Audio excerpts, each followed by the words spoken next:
ప్రభాస్ హీరోగా మారుతి దర్శకత్వంలో తెరకెక్కుతున్న సినిమా ధీరాజసాబ్. హారర్ కామెడీ నేపథ్యంలో రూపొందుతున్న ఈ సినిమాలో మాళవిక మోహనన్, నిధి అగర్వాల్, రిద్దిక్ కుమార్ హీరోయిన్లుగా నటిస్తున్నారు. పీపుల్ మీడియా ఫ్యాక్టరీ ఈ సినిమాను భారీ బడ్జెట్తో నిర్మిస్తున్న విషయం తెలిసిందే. ఈ సినిమాను ముందుగా ఏప్రిల్ 10న రిలీజ్ చేయాలని మేకర్స్ భావించి రిలీజ్ డేట్ను కూడా అనౌన్స్ చేశారు. కానీ షూటింగ్ లేట్ అవడం వల్ల సినిమా ఇప్పుడు చెప్పిన డేట్కి రావడం కుదరదనేది అందరికీ అర్థమైపోయింది. అయినా ఇప్పటి వరకు రిలీజ్ డేట్ గురించి ఎలాంటి క్లారిటీ లేకుండా రాజాసాబ్ టీం ఫ్యాన్స్ను కంగారు పెడుతుంది. వాయిదా తప్పదు కాబట్టి అదేదో చెప్పేసి కొత్త రిలీజ్ డేట్ను త్వరగా అనౌన్స్ చేయమని ఫ్యాన్స్ నిర్మాణ సంస్థను కోరుతున్నారు. దీంతో నిర్మాతలు రాజాసాబ్ కోసం మంచి రిలీజ్ డేట్ను వెతికే పనిలో పడినట్టు తెలుస్తుంది. పోటీ లేకుండా సోలో డేట్ అయితే బాగుంటుందని భావిస్తున్నారు. పుష్ప 2, కల్కి లగ్గం మంచి రిలీజ్ డేట్ కోసం వెతుకుతున్నారు.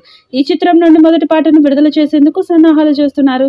తమన్ పాటలను రెడీ చేసినట్టుగా సమాచారం. త్వరలోనే మొదటి పాట అప్డేట్ రానుంది. ఇది మాస్ సాంగ్ అని తెలుస్తుంది. ఏప్రిల్ 10కి సినిమా రెడీ అవ్వడం లేదంటే సమ్మర్కు కూడా వచ్చే అవకాశాలు తక్కువే. దీంతో రాజాసాబ్ మేకర్స్ దసరా వైపు చూస్తున్నట్టు తెలుస్తుంది.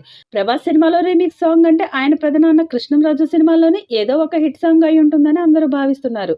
అయితే దర్శకుడు మారుతి ఆలోచన అందుకు భిన్నంగా ఉంది. తెలుగు పాటల జోలికి పోకుండా హిందీ హిట్ సాంగ్ ని ఆయన రీమిక్స్ చేయబోతున్నారట. సంజయ్ దత్ హీరోగా 1994లో వచ్చిన ఇన్సాఫ్ అప్నే లాహోసే సినిమాలోని హవా హవా సాంగ్ అప్పట్లో ఒక ఊపు ఊపేసింది. ఇప్పుడు రాజాసాబ్ కోసం ఆ పాటనే రీమిక్స్ చేయబోతున్నారట మారుతి.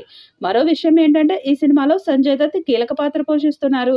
ఈ పాట రీమిక్స్ చేయడానికి అది కూడా ఓ కారణం అయి ఉండొచ్చు. ఈ వీడియోపై మీ అభిప్రాయాన్ని కామెంట్ బాక్స్లో తెలియజేయండి. ఈ వీడియో మీకు నచ్చితే లైక్ చేయండి, షేర్ చేయండి, కామెంట్ చేయండి. మరిన్ని అప్డేట్స్ కోసం మన ఛానల్ని సబ్స్క్రైబ్ చేసుకోండి. అలాగే పక్కనే ఉన్న గంట సింబల్ని గట్టిగా కొట్టండి.